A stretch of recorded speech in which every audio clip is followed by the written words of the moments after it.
இந்த விஷயத்தில் நுபுர்ஷர்மாவை கைது செய்யணுங்கிற ஒரு குறைந்தபட்ச கோரிக்கையை இந்த அரசு ஏன் ஏற்க மறுக்கிறது என்று சொன்னால், இந்த பேச்சுக்களை பேசுகிறவர்களே அவர்கள் ஆதரிக்கிறார்கள். இப்போ இஸ்லாமிய நாடுகள் ஒரு புறம் கண்டிக்கிறாங்க, இங்கே இருக்கக்கூடிய இஸ்லாமியர்கள் போராடுறாங்க. இது ரெண்டுமே ஒன்று கிடையாது. நபிகள்நாயகம் இழிவுபடுத்தப்பட்டது என்பதற்காக உலக சர்வதேச அளவிலான பிரச்சனையாக அது மாறிவிட்டது. அப்படிப்பட்ட நிலையில் இந்தியா ஒன்றிய அரசு என்பது எக்ஸ்போஸ் செய்யப்பட்டிருக்கிறது. இன்றைக்கு இது ஒரு பாசிச பெரும்பான்மைவாத ஒரு இந்துத்துவ ஆட்சி என்பது. இந்த சூழ்நிலையில் சட்ட ரீதியான நடவடிக்கைகளை நாம் கோரலாம். 2 இஸ்லாமியர்களை சுட்டு கொண்டிருக்காங்க, நெத்தியிலே சுட்டு கொண்டிருக்காங்க. உத்தரப்பிரதேசத்தில் அந்த ஜாவித் என்பவருடைய வீட்டை புல்டோசர் வைத்து உடைத்து தகர்க்கிறார்கள்.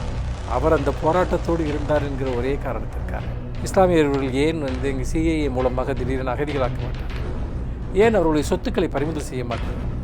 ஏன் அவர்களை பார்த்திங்கன்னா இந்த மாதிரி சட்டவிரோதமான நடவடிக்கையை ஒரு அரசு செய்ய முடியும் என்றால், இதெல்லாம் நீங்கள் பிரிட்டிஷ்காரங்க பீரியடில் கூட இது நடந்தது கிடையாது. எதிர்காலத்தில் இவர்கள் இந்தியாவில் உருவாக்க விரும்புகிற ஒரு கம்ப்ளீட் ஃபாசிஸ்ட் கவர்மெண்ட், அதற்கான ஒரு மாடல் கவர்னன்ஸ் தான் இப்போ உபியில் நடக்குது. இப்போ பாபர் மசூதி இடிப்பிலிருந்து தொடங்கி இந்தியாவில் இப்போ சிஏஏ சட்டம் வரைக்கும் எவ்வளவு விதமான தாக்குதல்கள், குஜராத் கலவரம், ஏதாவது ஒரு அரபு நாடோ அல்லது இஸ்லாமிய சமூகத்திடமிருந்து நாடுகளிடமிருந்தோ இந்திய ஒன்றிய அரசுக்கு ஏதாவது ஒரு தாக்கீது அல்லது ஒரு கண்டனம் வந்திருக்கிறதா என்பதை யோசித்து பாருங்கள். வணக்கம் சார். வணக்கம். நபிகள் நாயகம் குறித்து அவதூறு கருத்து சொன்ன நவீன் ஜிண்டாலையும் நுபுர்ஷர்மாவையும் கைது செய்யணும் அப்படிங்கிறது ஒரு அரசியல் அமைப்புக்குட்பட்ட ஒரு சாதாரண ஒரு கோரிக்கை. ஆனால் அந்த கோரிக்கை கூட அரசு செவி சாய்க்கலை, அதுக்காக போராடுறாங்க. ஆனால் இந்த போராட்டம் திரும்பவும் இந்துத்துவ சக்திகளுக்கு தான் ஆதரவாக முடியும் அப்படின்னு நீங்கள் ஒரு கருத்து சொல்கிறீங்க. இல்லை, எந்த ஒரு போராட்டமுமே அதனுடைய கான்டெக்ஸ்ட், அதனுடைய பின்புலத்திலேருந்து தான் நம்ம பார்க்கணும். இப்போது இந்த நபிகள் நாயகத்தை பற்றி ஒரு மிக இழிவான ஒரு கருத்தை நுபுர்ஷர்மா வெளிப்படுத்துகிறார். இது இப்படி வெளிப்படுத்துகிற முதல் நபர் கிடையாது. இப்போ தமிழ்நாட்டிலே பார்த்திங்கன்னா கல்யாணராமன் போன்றவர்கள்லாம் இந்த மாதிரி கருத்துக்கள்லாம் பேசி அவங்க கைது செய்யப்பட்டு அப்புறம் விடுதலை எல்லாம் வந்திருக்கிறத நம்ம பார்க்குறோம். பொதுவாக நபிகள் நாயகம் பற்றியும் நபிகள் நாயகத்தினுடைய தனிப்பட்ட வாழ்க்கை குறித்தும் நிறைய இடங்களில் குர்ஆன் குறித்தும் கூட மிக மோசமான கருத்துக்களை நாடு முழுக்க பேசி கொண்டிருக்கிறார்கள். ஆனால் நுபுர்ஷர்மா விஷயம் ஒரு பெரிய அளவுக்கு அது ஒரு சர்வதேச செய்தியாக மாறிய போது உலக நாடுகள், அதை பெரும்பாலான இஸ்லாமிய நாடுகள், உலக நாடுகள் பல மிக கடுமையான ஒரு கண்டனத்தை தெரிவித்திருக்கின்றன. இன்னும் சொல்லப்போனால் ஒரு உலக அளவில் இன்றைக்கு ஒரு இந்தியா மீது தெரிவிக்கப்பட்ட ஒரு சர்வதேச அளவிலான முதல் கண்டனம் என்றால் அது இதுவாகத்தான் இருக்க முடியும். நாம் இந்தியா இது உண்மையில் இந்தியாவிற்கு ஒரு மிகப்பெரிய தலைகுனிவு. ஒரு இந்தியனாக இத்தகைய சூழலை உருவாக்கிய இந்த ஒன்றிய அரசு அதனுடைய சார்பாளர்கள் மீது அவர்கள் வெட்கி தலைகுனிய வேண்டும். இதற்காக ஒரு இந்தியனாக நான் ஒரு மிகப்பெரிய ஒரு அவமானத்தை நான் இதில் உணர்கிறேன். ஏனென்றால் இந்தியா அப்படிப்பட்ட எந்த ஒரு மிகப்பெரிய கண்டனத்தையும் அதனுடைய ஒட்டுமொத்த வரலாற்றிலுமே சந்தித்தது கிடையாது. அப்படிப்பட்ட நிலையில் ஒரு மிகப்பெரிய அளவிற்கு இன்று இந்தியா ஒரு கண்டனத்திற்கும் இங்கே நடந்து கொண்டிருப்பது ஒரு மத துவேஷ அடிப்படையிலான ஒரு ஆட்சி என்பதற்கும் ஒரு சாட்சியம்தான் இது.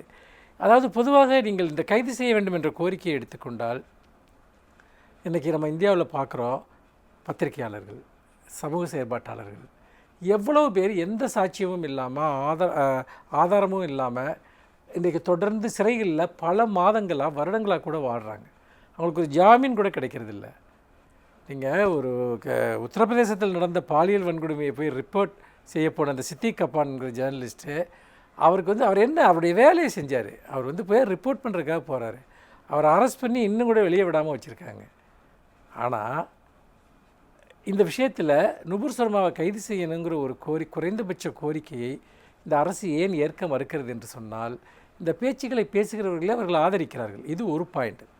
இன்னொரு விஷயம், இந்த விஷயத்தில் ஒரு மிகப்பெரிய அளவிற்கு இஸ்லாமிய நாடுகளுடைய கண்டனம், அது சார்ந்து இந்தியா பார்த்திங்கன்னா இந்த பேசின இந்த 2 பேரையும் அவங்க மீது ஏதோ ஒரு ஒழுங்கு நடவடிக்கை இந்த பாஜக எடுத்திருப்பது, இதெல்லாம் ஒரு பக்கம் இருக்க, இதில் இந்த போராட்டங்கள் பெரிய அளவுக்கு நடத்துகிற போது இந்துத்துவ சக்திகள் ஒரு பிரச்சாரத்தை முன்னெடுக்கின்றன. அது என்ன பிரச்சாரம் என்று சொன்னால், இப்போ இஸ்லாமிய நாடுகள் ஒரு புறம் கண்டிக்கிறாங்க, இங்கே இருக்கக்கூடிய இஸ்லாமியர்கள் போராடுறாங்க. இது ரெண்டுமே ஒன்று கிடையாது. அவர்கள் பார்த்திங்கன்னா முகமது நபியை இழிவுபடுத்தியதற்காக அவர்கள் தங்களுடைய கடும் கண்டனத்தை தெரிவிக்கிறார்கள்.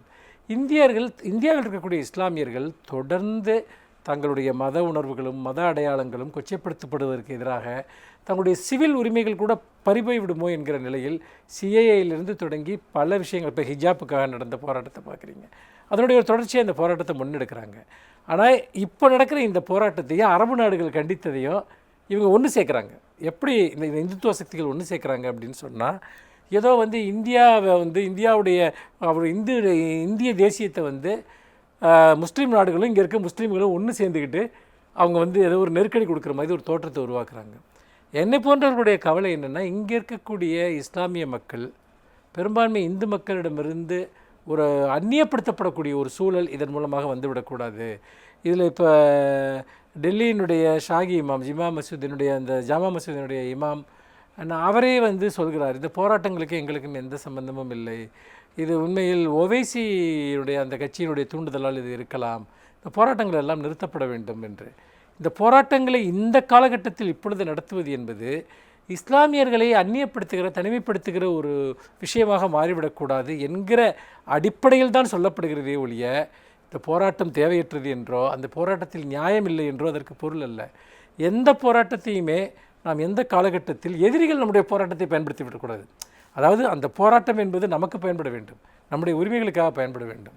அது எதிரிகளினுடைய நோக்கங்களுக்கு அது உதவக்கூடியதாக அது மாறிவிடக்கூடாது என்பதில் எந்த போராட்டத்தை நடத்துகிறவர்களும் விழிப்புணர்ச்சியோடு இருக்க வேண்டும் என்பதுதான் என்னுடைய நிலைப்பாடு. போராட்டம் வந்து நடத்தினாலும் நடத்தலாட்டிலையும் அந்த முஸ்லீம்கள் மீதான ஒடுக்குமுறை, சிறுபான்மையினர் மீதான ஒடுக்குமுறை வந்து தொடரத்தான் செய்யுது. அதுக்காக ஒரு சின்ன எதிர்ப்பு கூட காட்டாமல் இருக்க முடியுமா? அதாவது எதிர்ப்பை காட்டக்கூடாது என்றெல்லாம் சொல்லவே இல்லை. இப்போ என்னென்னா, சர்வதேச அளவில் ஒரு பெரிய எதிர்ப்பு இஸ்லாமிய நாடுகளிலிருந்து வருது. இவங்க என்ன பண்ணுறாங்கன்னா, இஸ்லாமியர்கள் அனைவரும் ஒன்று சேர்ந்து கொண்டு தங்களுக்கு எதிராக ஒரு நெருக்கடியை கொடுக்குறாங்க அப்படின்னு இந்துக்கிட்ட அவங்க வாட்ஸ்அப்புகளில் பரப்பக்கூடிய செய்திகளையோ அந்த மெசேஜையும் நான் தொடர்ந்து பார்க்குறேன். அப்போது இங்கே இருக்கக்கூடிய மக்களோடு இணைந்து நிற்க வேண்டும். இங்கே இருக்கக்கூடிய பெரும்பான்மையாக இருக்கக்கூடிய இந்துக்களோடும் பிற சமூக மக்களோடும் இஸ்லாமியர்கள் இணைந்து நின்று தான் இந்த பாசிச ஆட்சியை எதிர்க்க வேண்டும். அவர்கள் அப்போ பெரும்பான்மை மக்களிடமிருந்து சிறுபான்மையினரான இஸ்லாமியர்களை தனிமைப்படுத்துவதற்கு, தேசியம் என்கிற பெயரில் தனிமைப்படுத்துவதற்கு முயற்சி செய்கிறார்கள்.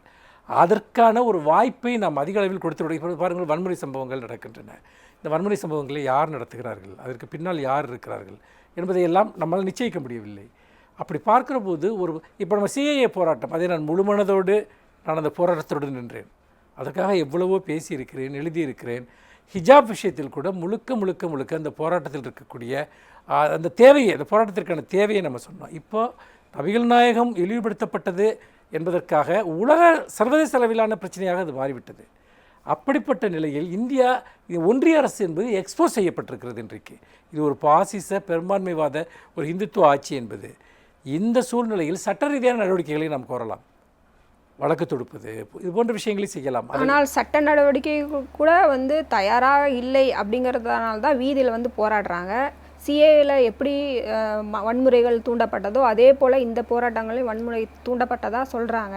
2 பேரை வந்து 2 இஸ்லாமியர்களை வந்து சுட்டு கொண்டிருக்காங்க, நெத்திலே சுட்டு கொண்டிருக்காங்க. தொடர்ச்சியாக இந்த விஷயங்கள் நீங்கள் சொல்கிறது சரியான ஒரு விஷயந்தான். இந்த போராட்டம் ஆரம்பிக்கிற போது இருந்த சூழ்நிலையிலிருந்து இப்பொழுது இந்த 4-5 நாட்களில் இது பல்வேறு வடிவங்களை எடுத்துவிட்டது. இஸ்லாமியர்கள் மீது கடுமையான தாக்குதலை இவர்கள் தொடர்ந்து தொடுத்து கொண்டிருக்கிறார்கள். அதாவது நான் இந்த போராட்டத்தை அவர்கள் வந்து பயன்படுத்திக் கொள்கிற விதம் பற்றி நான் பேசுகிறேனே ஒழிய, போராடுகிற ஒருவரை நீங்கள் போராடக்கூடாது என்று சொல்வதற்கு யாருக்குமே உரிமை கிடையாது. நாம் பேசுவது என்பது ஒரு பொலிட்டிக்கல் டிஸ்கோர்ஸ். இப்போது ஒரு போராட்டம் நடக்கிறது, ஒரு பிரச்சனை நடக்குதுன்னா இதற்கு என்னென்ன விதமான விளைவுகள் இருக்கும் என்று பேசுகிறோம். ஆனால் ஒருவர் உண்மையிலேயே நான் புண்படுத்தப்பட்டிருக்கிறேன், நான் இழிவுபடுத்தப்பட்டிருக்கிறேன், எனக்கு போராடுவதற்கான ஒரு உரிமை இருக்கிறது என்று ஒருவர் சொல்லி வீதிக்கு வருகிற போது, இந்தியா போன்ற ஒரு சுதந்திர நாட்டில் அந்த உரிமையை யாரும் பறிக்க முடியாது.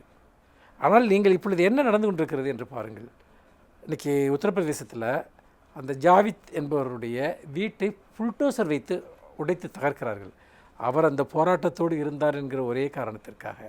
இத்தனைக்கும் அவர் ஒன்றும் பெரிய விஷயம்லாம் பண்ணல. வாட்ஸ்அப்பில் வந்து பார்த்திங்கன்னா நம்ம ஒரு பந்த் நடத்தலாம் அப்படிங்கிற மாதிரியான சில செய்திகளை ஷேர் பண்ணுறாரு. இதை தெரிந்து அவர் போராட்டத்தை வன்முறையை தூண்டுகிறார் என்று அவருக்கு ஒரு நோட்டீஸ் கொடுக்குறாங்க. என்னென்னா, ஆக்கிரமிக்கப்பட்ட இடத்துல ஆக்கிரமிப்பு இடம் அவருடைய வீடு இருக்க இடம்னு. எப்போ 24 hours கூட கிடையாது, நோட்டீஸ் விட்டுட்டு போகிறாங்க. அடுத்த நாள் வந்து புல்டோசர் வச்சு அதை எரேஸ் பண்ணுறாங்க. நம்முடைய சட்டப்படி இப்போ ஒரு இடம் ஒரு ஒரு ஒரு ஒரு ஆக்கிரமிப்பு இடம்னு ஒன்று ஒரு இடத்துல ஒரு பில்டிங் கட்டப்பட்டிருந்ததுன்னா 3 முறை நோட்டீஸ் கொடுக்கணும். அதுக்கு அவங்க என்ன பதில் சொல்கிறாங்கங்கிறத கேட்டு அதற்கப்புறம் தான் நீங்கள் ஆக்ஷனில் இறங்க முடியும். 24 ஹவர்ஸ் கூட இல்லை, வீடுகளை இடித்து தரைமட்டமாக்குகிறார்கள். அதோடு மட்டுமல்லாமல் அங்கேருந்து நாங்கள் வந்து இந்த நாட்டு துப்பாக்கிகளை எல்லாம் எடுத்தோம் அப்படின்னு சொல்கிறாங்க. அவங்க பொண்ணு வந்து டிவியில் இன்டர்வியூ கொடுக்குறாங்க.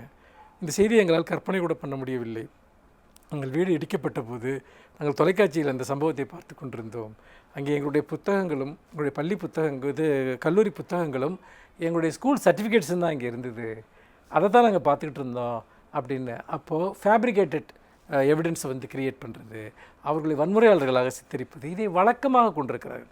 ஏன்னா ஏற்கனவே பிரதமரை கொல்ல முயற்சி பண்ணுறாங்க அப்படின்னு சொல்லிட்டு மாவோயிஸ்ட்டுகள் எழுதின கடிதம் மாதிரி ஒரு கடிதத்தை தயார் பண்ணி போலியாக வந்துட்டு பார்த்திங்கன்னா பல பேரை கைது செஞ்சு ஒரு பெரிய அராஜகத்தை நடத்துனாங்க. இப்படி அதே மாதிரி இந்த கம்ப்யூட்டரில் வந்து நாங்கள் ஸ்பைவேர்ஸை வந்துட்டு நிறுவி பெகாசஸ் போன்ற விஷயங்களை உருவி அவங்களுடைய ஒரு பொதுவான அவங்களுடைய செயல்பாடுகளை எல்லாம் வச்சுக்கிட்டு ஒரு ஆதாரமாக வச்சுக்கிட்டு அதை வந்து பார்த்திங்கன்னா பல பேர்த்தை கைது பண்ணாங்க. இது இந்த மாதிரி ஃபேப்ரிகேட்டட் இமேஜஸை வந்து உருவாக்குறது. இப்போ யோகி ஆதித்யநாத்தினுடைய அரசு அதை எப்படி செயல்படுகிறது என்று பார்த்தால், எதிர்காலத்தில் இவர்கள் இந்தியாவில் உருவாக்க விரும்புகிற ஒரு கம்ப்ளீட் ஃபேசிஸ்ட் கவர்மெண்ட், அதற்கான ஒரு மாடல் கவர்னன்ஸ் தான் இப்போ வந்து UPயில் நடக்குது. உதாரணத்துக்கு சில காலத்துக்கு முன்னாடி உங்களுக்கு தெரிஞ்சிருக்கும், இந்த போராட்டங்களில் ஈடுபடக்கூடியவர்கள், அந்த போராட்டத்தில் ஈடுபடக்கூடியவர்களுடைய புகைப்படங்களை எல்லா இடங்களிலும் பேனர்களில் வந்து பேனர்களாக ஒட்டி வச்சு இவங்கெல்லாம் சமூக விரோதிகள் அப்படின்னு பண்ணாங்க. இதற்கு இந்திய தண்டனை சட்டம், இந்த இந்திய சட்டத்தில் ஏதாவது இடம் இருக்கிறதா? சொத்துக்களை பறிமுதல் பண்ணுறீங்களா? இதுக்கு சட்டத்தில் ஏதாவது இடம் இருக்கா? இதில் இப்போ இந்த ஜாவித்தோட விஷயத்துலேயே நீங்கள் பார்த்தீங்கன்னா, இந்த ஜாவித்துக்கு வந்து இவங்க ஒரு நோட்டீஸ் கொடுக்குறாங்க 24 ஹவர்ஸ் கூட இல்லாமல். பட் அந்த சொத்து அவர் பேர்லேயே கிடையாது, அது அவங்க மனைவி பேரில் இருக்குது. இஸ்லாமிய சொத்துரிமை தனிச்சட்டத்தின்படி ஒரு மனைவியின் பேரில் இருக்கக்கூடிய சொத்திற்கும் அவருடைய கணவனுக்கும் எந்த சம்பந்தமும் கிடையாது. அது அவர்களுடைய முழு உரிமை. அதை வந்து அவர் கணவர் கிளைம் பண்ணவும் முடியாது, அதை ரெப்ரசன்ட் பண்ணவும் முடியாது. இதுதான் இஸ்லாமிய இன்றைக்கு நடைமுறையில் இந்தியாவில் இருக்கக்கூடிய சொத்துரிமை சட்டம். அப்போது லீகலாகவே இது ஒரு மிகப்பெரிய தவறு.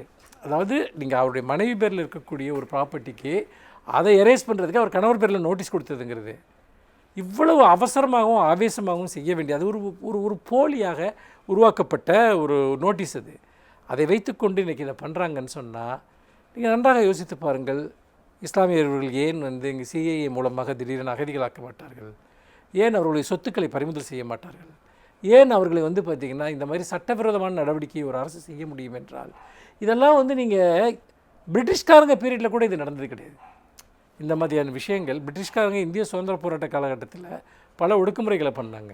ஆனால் அவங்க கூட இந்த மாதிரி செயல்களை செஞ்சதாக வரலாற்றில் இல்லை. நான் ஒரு வரலாற்று மாணவன், நான் யோசித்து பார்க்குறேன். அந்தளவுக்கு நம்ம ஆண்ட கொடுங்கோ ஒரு பிரிட்டிஷ்காரங்க கூட பண்ணாத ஒரு விஷயத்தை இவங்க பண்ணிகிட்ருக்காங்க. இன்னும் சொல்ல போனால் இங்கே படையெடுத்து வந்தவர்கள் கூட இதை பண்ண மாதிரி எனக்கு தெரியல.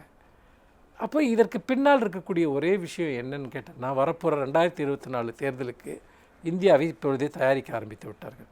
மிகப்பெரிய வகுப்புவாத மோதல்களை உருவாக்குவது. அவர்களின் நோக்கம் என்னவென்றால், இஸ்லாமியர்கள் எல்லாம் இந்துக்களுக்கு எதிராக இருக்கிறார்கள் என்கிற ஒரு விஷயத்தை உருவாக்க வேண்டும். இஸ்லாமியர்களை ஒரு தனி அழகாக பிரிக்க வேண்டும். இன்றைக்கு பல்வேறு விதமான தேசிய மாநில கட்சிகளின் வழியாக ஒரு முழுமையாக இவர்கள் விரும்புகிற மதவாத அரசியல் கட்டமைப்பை இவர்களால் உருவாக்க முடியவில்லை.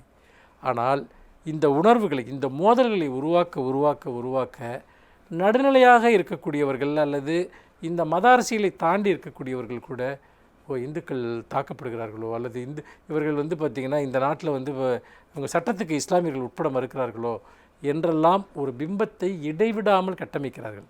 அதற்கு கணிசமான மக்கள் பலியாகி இருக்கிறார்கள் என்பதையும் நான் நடைமுறையில் பார்த்து கொண்டிருக்கிறேன். இவர்களுக்கு எதிரான சக்திகள், இந்த பாசிச சக்திகளுக்கு எதிரானவர்கள் இன்னும் வலிமையுடன் இன்னும் முனைப்புடன் செயல்பட வேண்டிய ஒரு காலகட்டமாக இது இருக்கிறது என்பதுதான் என்னுடைய பார்வை. ஒரு பக்கம் வந்து கதறவிட்ட கத்தார் அப்படின்னு சொல்லி நம்மெல்லாம் வந்து சந்தோஷப்பட்டோம். இப்பயாவது வந்து வெளிநாடுகளுக்கு நம் சகோதரர்கள் படுகிற இன்னல்கள் வந்து தெரியுதா அப்படின்னு ஒரு பக்கம் சந்தோஷப்பட்டோம். ஆனால் அந்த அந்த சந்தோஷம் முடிகிறதுக்குள்ளேயே அமித்ஷா அவர்கள் பேசுகிறாரு, நம்ம வரலாற்றை வந்து மாற்றி அமைக்கணும், நம்ம வரலாறு வந்து வேறு மாதிரி எழுதப்பட்டிருக்கு, அதாவது முஸ்லீம் மன்னர்களை பற்றி புகழ்ந்து எழுதப்பட்டிருக்கு, அதெல்லாம் மாற்றி அமைக்கணும் அப்படின்னு அந்த சூட்டாக பேசுகிறாரு. யோகி ஆதித்யநாத் வந்து புல்டோசரை வச்சு இடிக்கிறாரு, போராட்டங்களை சுட்டு கொல்லப்படுறாங்க. ஆனால் நாங்கள் எவ்வளோ தான் உலக நாடுகள் பேசினாலுமே நாங்கள் எங்களோட அரசியலை நாங்கள் தீவிரமாக இருப்போம் அப்படின்றது தானே இதை காட்டுது. இல்லை, கண்டிப்பாக. அதாவது இந்த முஸ்லீம் நாடுகள், அரபு நாடுகளை பொறுத்த வரைக்கும் ஒரு விஷயம் இருக்கிறது. என்னென்னா, இப்போ பாபர் மசூதி இடிப்பிலிருந்து தொடங்கி இந்தியாவில் இப்போ சிஏஏ சட்டம் வரைக்கும் எவ்வளவு விதமான தாக்குதல்கள், குஜராத் கலவரம், ஏதாவது ஒரு அரபு நாடோ அல்லது இஸ்லாமிய சமூகத்திடமிருந்து நாடுகளிடமிருந்தோ இந்திய ஒன்றிய அரசிற்கு ஏதாவது ஒரு தாக்கீது அல்லது ஒரு கண்டனம் வந்திருக்கிறதா என்பதை யோசித்து பாருங்கள். இது ஒரு ரேர் இன்ஸ்டன்ட். அதாவது முகமது நபிகள் நாயகம் அவர்கள் கொச்சைப்படுத்தப்படுகிறார்கள் என்பது ரொம்ப உணர்வுபூர்வமான ஒரு விஷயம். அதுக்கு அவங்க ரெஸ்பாண்ட் பண்ணுறாங்க. ஆனால் இதை வைத்துக்கொண்டு இந்திய முஸ்லீம்களுக்காக அரபு நாடுகள் நிற்கும் என்று யாராவது இஸ்லாமியர்கள் நம்பினால் அவர்கள் தங்களை தாங்களே ஏமாற்றிக் கொள்கிறார்கள். அவர்கள் அப்படி நிற்க மாட்டார்கள். இது வந்து ஒரு அரசு ரீதியான விஷயங்கள், அதில் இருக்கக்கூடிய வர்த்தகம் சார்ந்த பல விஷயங்கள், இதெல்லாம் நிறைய சிக்கல்கள் இதற்குள் இருக்கின்றன. அப்படி ஒரு பூகோள அரசியலில் அந்த நாடுகளுக்கு ஒரு சில கணக்குகள் இருக்கும். இந்தியாவோடு எத்தகைய உறவை வைத்துக் கொள்ள வேண்டும் என்று அவர்கள் வெறும் மத ரீதி சார்ந்து மட்டும் அதை பார்க்க மாட்டார்கள். அது ஒரு மிகப்பெரிய ஒரு சிக்கலான ஒரு வலைப்பின்னல் அது. அப்படி இருக்கிற போது இவர்களுக்கு நன்றாக தெரியும், சரி இந்த பிரச்சனையெல்லாம் உங்களுக்கு கோபம் வந்துருச்சு, அவங்கள சமாதானப்படுத்தும்படியாக நம்ம சில விஷயங்களை பண்ணுவோம்.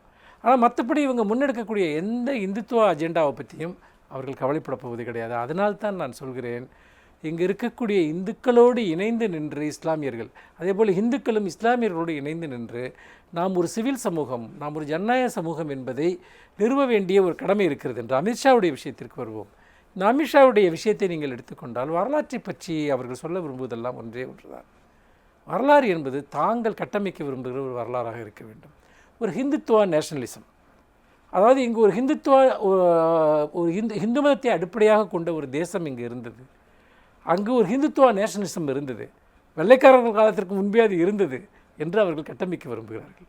அதற்கு அவர்கள் ஆதாரமாக முன்வைப்பது எல்லாமே வரலாற்றில் இருக்கக்கூடிய புராணங்கள், புனைகதைகள். இதன் அடிப்படையில் ஒரு வரலாற்றை கட்டமைக்க அவர்கள் விரும்புகிறார்கள். ஏனென்றால் கடந்த காலத்தின் வழியாக எதிர்காலத்தை அவர்கள் அமைக்க விரும்புகிறார்கள். கடந்த காலத்தை கட்டமைப்பதன் மூலமாகத்தான் தாங்கள் விரும்புகிற ஒரு எதிர்காலத்தையும் கட்டமைக்க முடியும் என்பது அவர்களுக்கு நன்றாக தெரியும். அதற்கு வரலாறு தடையாக இருக்கிறது. இந்தியாவினுடைய பன்முக கலாச்சாரத்தன்மை, பல்வேறு அடையாளங்கள். இப்பொழுது உதாரணமாக நீங்கள் முகலாயர்களை விட்டுவிடுங்கள், அல்லது வெள்ளைக்காரர்களை விட்டுவிடுங்கள், அல்லது இங்கு வணிகம் செய்ய வந்த வேறு பல நாடுகளை சேர்ந்தவர்களை கூட நீங்கள் விட்டுவிடுங்கள். ஆனால் அதற்கு முன்னதாக இங்கே என்ன ஒரு நாடு சார்ந்த ஒரு நாடு என்கிற ஒரு கருத்தாக்கம் இருந்தது. அரசர்களோடு சண்டையிட்டு கொண்டிருந்தார்கள். அரசர்களை கொள்ளையடித்து கொண்டிருந்தார்கள். ஒரு நாடு இன்னொரு நாட்டை வீழ்த்தி கொண்டிருந்தது. ஒரு நாடு இன்னொரு நாட்டினுடைய செல்வத்தை கொள்ளையடித்து மிகப்பெரிய அளவிற்கு இங்கு வந்து அதை அபகரித்து கொண்டு வந்தார்கள். இந்தியா வரலாறு என்பது இந்த அரசுகளுக்கு இடையிலான யுத்தங்களின் வரலாறு தானே. இன்னொன்று, ஒரு வர்ணாசிரம தர்மத்தின் அடிப்படையில், சாதி ரீதியான அடிப்படையில் உருவாக்கப்பட்ட ஒரு சமூகத்தில் என்ன பொது பண்பாடு இருந்தது, என்ன பொதுத்தன்மை இருந்தது?